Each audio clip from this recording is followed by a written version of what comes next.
DUENDES, elves, or gnomes? What is the folklore? And did they really exist? What if those little statues in your garden have a dark and surprisingly ancient origin? What if the creaks in your floorboards at night aren't just the house settling, but a sign of its true owner making their rounds, like an invisible landlord checking on the property? Across the globe, ancient cultures that never met told eerily similar stories of mysterious beings. Small, powerful, and intensely secretive. We see them as figures from childhood fantasies. But what if they're more? What if the stories of mischievous gnomes and protective elves are actually echoes of something real? Today, we hunt for the truth behind these myths and ask the ultimate question. Did they really exist? The guardians of the New World, Alexes and DUENDES. Our story begins in the jungles of Mexico's Yucatan Peninsula, a land steeped in Mayan tradition. Long before Europeans, tales were told of the Alexismal, magical beings who were the unseen protectors of nature. Some legends even claim they were the very first inhabitants of the earth, beings older than the sun itself. Mayan farmers had a unique relationship with them. They would build small stone shrines, called cotolalos, as an invitation. In exchange for offerings, an Alex would guard crops, summon rain, and ward off thieves. This was a delicate contract. If an Alex felt disrespected, it could turn spiteful, playing tricks, and destroying the very land it was meant to protect. This belief is far from a relic. The most famous modern example is the Cancun-Azac Bridge. During construction in the 1990s, the project was constantly sabotaged at night. Tools were moved, and work was mysteriously undone. Desperate engineers consulted a Mayan shaman, who explained that angry Alexes were the cause. On his advice, a small house was built for the Alexes under the bridge. After that, the disturbances stopped, and the bridge was completed without another problem. As the Spanish spread through Latin America, their own folklore merged with these beliefs. They brought tales of the Duende, a name from dueño de casa, meaning master of the house. That's what they were. Invisible homeowners who simply let you live there. In many traditions, Duendes live inside the walls, coexisting with the human family, just like Alexes.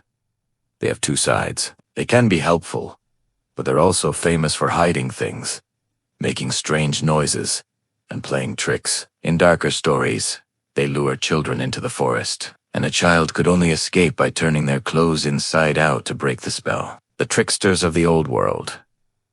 Gnomes and elves. Now here's where the mystery deepens. Half a world away in Europe, a strikingly similar story was being told. Long before cheerful garden decorations, gnomes were serious figures in folklore. The name was famously used by the 16th century philosopher, Paracelsus, who classified them as earth elementals beings, who could move through solid ground as easily as a fish moves through water. These original gnomes weren't jolly figures. They were reclusive creatures of the deep earth, guardians of hidden treasures like metals and gems. They were seen as wise, but could also be grotesque and punish human greed. In Scandinavia, these beings were known as the tomt or nis. They became household spirits who protected a farm and its family. Much like the Alexes, a farmer had to treat the tomt with respect. A traditional offering was a bowl of porridge with butter. Do that, and the tomt acted as a supernatural security guard. But an angry tomt could cause endless problems, from playing pranks to making livestock sick. Alongside gnomes, another figure haunted the European imagination, the elf. In early Norse mythology, elves were almost godlike, beautiful beings of light. But in other parts of Europe, they had a much darker reputation.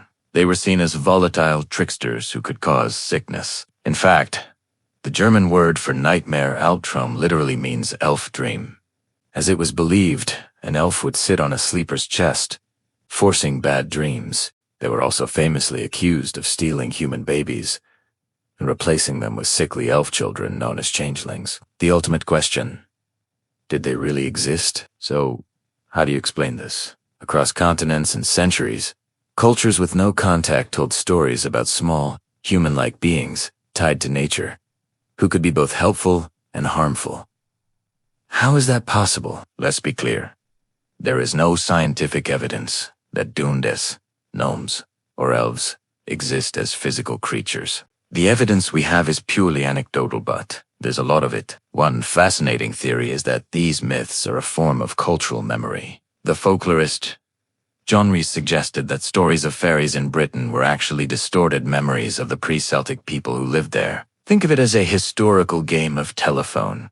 A real encounter with a smaller, nature-dwelling tribe gets told and retold over generations. With each retelling, real people are twisted into magical spirits. This same idea appears in Native American folklore, where legends of little people are common. Another theory is that they personify the unpredictable forces of nature. A good harvest feels like a gift from a helpful spirit, while a sudden storm or lost tools feels like the work of a troublemaker. It is easier to try and appease a fickle spirit than it is to bargain with a random drought. Skeptics argue these encounters are just psychology, misidentification, or imagination. And stories about DUENDES luring kids into the woods were a very effective way to keep children from wandering off and getting lost. But the accounts themselves share uncanny details. Across the globe, these little people are often described as shy, nocturnal, and able to vanish instantly.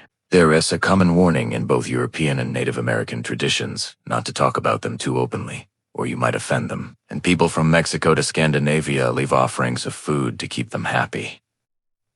Are these just coincidences, or are they independent observations of something real, seen through the lens of different cultures? In conclusion, we've traveled from the fields of the Yucatan to the mines of Germany, chasing the echoes of these beings that live on the edge of our world. We've seen how the Mayan Alex, the Iberian Duende, and the European gnome, despite different names, seem to share a common soul. They are guardians of the earth and the home, masters of luck and mischief, who demand respect. So, did they really exist? Maybe the better question isn't whether they existed in flesh and blood, but why they've existed so powerfully in the human imagination for thousands of years. Maybe these stories are memories of forgotten peoples, or maybe they're just a way our ancestors explained a world full of wonder. Whether they are real or just powerful symbols, their legends prove one thing.